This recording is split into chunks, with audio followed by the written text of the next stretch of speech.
आज हम लोग इस बलगांव रोड पर धर्म कांटे से जो नवसारी तक का जो रोड है उस ताल्लुक से आज हमारे नेता आदरणीय आमदार संजू खोड़के साहब इनके साथ यहाँ पर मुआयना करने के लिए आए हैं।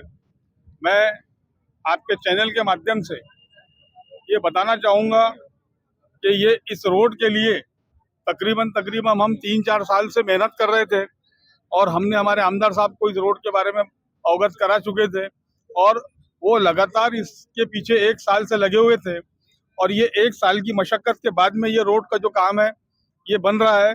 ये डामरीकरण हो रहा था, लेकिन हमारा ये बोलना था कि इसको सीमेंट कंक्रीट का रोड बनाया जाए, इसलिए थोड़ा सा इसके अंदर डिले हुआ। और बीच में जब काम शुरू हुआ था तो हमने भाऊ को लाकर यहाँ उसकी क्वालिटी बताई थी, वो क्वालिटी कुछ बराबर नहीं थी। ये भी एक कारण है इसका इसमें डिले होने का। दूसरी बात ये है कि कुछ लोग जो अपने आप को खुद ही लीडर घोषित कर चुके हैं, ऐसे नेता लोग सस्ती राजनीति का वो करके ये बताने की कोशिश कर रहे हैं कि हम आंदोलन करेंगे तभी रोड बनेगा। ऐसा बिल्कुल भी नहीं हुआ है।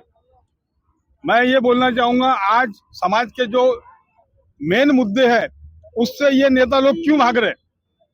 आज समाज के लोगों के ऊपर, बेगुनाह लोगों के ऊपर जन्म दाखिलों के गुने दाखिल हो रहे, तब ये नेता लोग कहाँ जाते हैं? ये लोग तब उनको सामने आके ये लड़ाई क्यों नहीं लड़ते? आज हमारे बेगुनाह लोगों के खिलाफ में 500 लोगों के खिलाफ में गुना दाखिल हो चुका है। एक स्टेटमेंट नहीं है उनका अखबार के अंदर ऐसे नेताओं का। मैं एक की बात नहीं कर रहा हूँ, उन तमाम नेताओं की बात कर रहा हूँ जो अच्छे काम के अंदर आड़ में आते हैं और काम को खराब करने की कोशिश करते हैं। मैं आम लोगों से ये गुजारिश करूंगा कि ऐसे लोगों के बहकावे में ना आए। और अगर ऐसा क्या होता है, कभी कभी कोई अच्छा काम हो रहा है और उसके अंदर इस तरह से कोई अड़थड़ा आए तो करने वाला चिढ़ जाता है, जो होने वाला काम है वो नहीं होता है। तो मैं लोगों से खास तौर से ये बोलना चाहूंगा कि ऐसे लोगों से होशियार हो जाइए जो आप लोगों की कौम का सौदा करते हैं और ऐसी सस्ती लोकप्रियता हासिल करने की कोशिश करते हैं। मैं खोड़के साहब का बहुत आभारी हूँ जो उन्होंने हमारी पश्चिम देश का ये जो रोड की जो समस्या हल की है। यह समस्या बहुत बड़ी थी। यहाँ पे बहुत बड़ा ट्रैफिक है, स्कूल है रास्ते से और ट्रैफिक बहुत रहता है यहाँ पे। ये जो खोड़के साहब ने काम किए, मैं इनका बहुत बहुत बहुत शुक्रिया अदा करता हूँ, बहुत आभारी हूँ उनका। बलगांव परफेक्ट धर्मकांटा से लेकर नवसारी तक के जो सीमेंट रोड 4 लेन का बनते जा रहा है, अल्हम्दुलिल्लाह, जो हमारे पश्चिम क्षेत्र का लिए बहुत ही एक जरूरत था। जो ट्रैफिक का लिए 4 लेन लाइन होना, क्योंकि ये रास्ता पे बहुत सारे स्कूल है, कॉलेजेस है, स्कूल का बच्चे, कॉलेज का बच्चे स्कूल ये रोड से जाते रहते हैं। इसलिए ये रास्ता क्लियर होना और ये रास्ता में आवागमन सही सुचारू रूप से चलना, इसके लिए 4 लेन रास्ता होना बहुत जरूरी था। इसके लिए खोड़के साहब का जो मेहनत है, कोशिशें है और वो आज जो उद्घाटन हो रहा, उसके लिए हम पूरा पश्चिम क्षेत्र का लोग उनको आभारी है, अपना दिल से बहुत शुक्रिया अदा करते हैं और आइंदा उनके लिए शुभकामनाएं हैं ताकि वो और आगे बढ़े और हमारे एरिया का काम करते हैं। आज जो इधर संजू बाबू दौरे पे आए हैं, ये जो बलगांव रोड का काम रुका हुआ था, जो 2024 के अगस्त महीने में जिसका उद्घाटन हमारे अजीत दादा पवार उप मुख्यमंत्रियों के हाथों से हुआ था, वो काम कुछ थोड़ा कारणों से रुका हुआ था, कुछ निधि वगैरह के मसले से। तो अब वो काम चालू होने जा रहा है और जो काम हमारे आमदार सुलभा संजय खोड़के ने जो किया है अमरावती शहर में, हमारे भूखंड एरिया में, हम उनके लिए बहुत आभार मानते हैं उनका और आमदार साहब का और हमारे सुलभाताई खोड़के इनका सभी का। और जो अभी लोग हमारे कुछ अगेंस्ट वाले जो लोग हैं वो बोलते भाई कि सब स्टेशन के लिए हम आंदोलन करेंगे, हम ये रोड है इसके लिए हम आंदोलन करेंगे, तो ये कुछ मसले है नहीं। कैसा है, आमदार जो फंड जो लाता है वो आमदार लाता है, आमदार के हाथों से ही काम होता है, अदर आदमी के हाथ से ये काम नहीं होता आंदोलन और इसके लिए।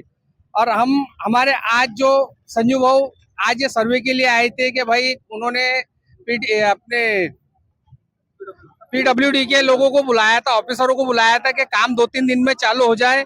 और हम संजू बाबू का बहुत शुक्रिया अदा करते हैं, हमारे आमदार सुलभा संजय खोड़के का भी बहुत शुक्रिया अदा करते हैं। और जो भूखंडों को हमारे चमकाया उन्होंने, जो आज 25 सालों से हमारे एरिया में लोगों को चलने के लिए रोड वगैरह नाले वगैरह नहीं थी, वो भी हमारे आमदार संजय सुलभा खोड़के के हाथ से पूरे काम हुए। और हम इस बात से हमारे पूरे एरिया के लोग आमदार सुलभा संजय खोड़के का शुक्रिया अदा करते हैं। माननीय संजय खोड़के साहब के साथ में आए थे क्योंकि बलगांव रोड का कल से काम शुरू होने वाला है, जिसका भूमि पूजन माननीय उप मुख्यमंत्री अजीत दादा पवार के हाथों से हुआ था। और मैं हमारी इस पश्चिमी क्षेत्र की जनता से ही कहना चाहूंगा कि ये जो लोग गलत न्यूज़ें फैला रहे थे कि भाई यहाँ की नीति उठाकर उधर डाल दी गई, उधर का रोड बना दिया गया, तो मैं उनसे कहूंगा कि अब ये जो नीति आई है ये कहाँ से आई है। जो अभी रोड का काम हो रहा है, कुछ टेक्निकल इश्यूज रहते हैं जिसकी वजह से देर सवेर होती है, और वो देर सवेर के अंदर में सब अपनी राजनीति चमकाने के चक्कर में निवेदन और ये वे करके यूं समझ लीजिए कि हमारे काम को और मुश्किल कर रहे हैं। जो लोग हम विधायक के साथ रहते हैं ना, उनके काम को मुश्किल कर दे रहे हैं वो लोग, क्योंकि उसमें फिर खुन्नस पल रही। इसलिए मैं सबसे ये गुजारिश करूंगा कि भाई जो काम हो रहा है उसके 2-3 दिन पहले आके ज्यादा फोटोबाजी ना करें, हमको हमारा काम करने दे, क्योंकि हम पश्चिमी क्षेत्र का विकास चाहते हैं, इसीलिए हम आमदार के साथ जुड़े थे। बहुत शुक्रिया। ये आमदार माननीय संजय बाबू खोड़के साहब यहाँ पर बलगांव रोड के ऊपर जो आए, इस रोड के बारे में जो नवसारी से कांटे तक के जो रोड बनने वाला, बहुत दिन से ये रोड की जो है फाइलिंग चल रही थी, और उन्होंने जो बताया कारण सही है कि पिछले इसमें वो मंजूर हुआ और एकाएक ही आचार संहिता लगी है। मगर जो आज यहाँ की जो राजनीति है और राजनीति करने वाले जो लोग हैं, वो सिर्फ ये देखते हैं, बहाना उठाते हैं कि भाई ये काम इन्होंने उद्घाटन किया था, ये काम नहीं हुआ, मगर उनको कोई फॉर्मेलिटी नहीं मालूम होती, क्योंकि ऑफिसर्स जाते नहीं है, सिर्फ कागज कार्रवाई करके अपना यानी शो लेना चाहते हैं। इसीलिए मैं चाहूँगा हमारे तमाम जितने यहाँ राष्ट्रवादी कांग्रेस के हमारे तमाम लोग आए हैं, और ये मुआयना करने के बाद आज ये रोड का काम होना बहुत ज़रूरी था, इसीलिए आज हमारे लोकप्रिय आमदार साहब ने अधिकारियों के साथ में ये दौरा किया। मैं उनका आभारी हूँ, और ईश्वर के साथ में कि दिए जले या बुझे, आफताब आएगा, यकीन करो या न करो, इनकलाब आएगा और ये पूरा रोड बन के रहेगा, ये हम आपको खातिर देते हैं। जय हिंद, जय महाराष्ट्र।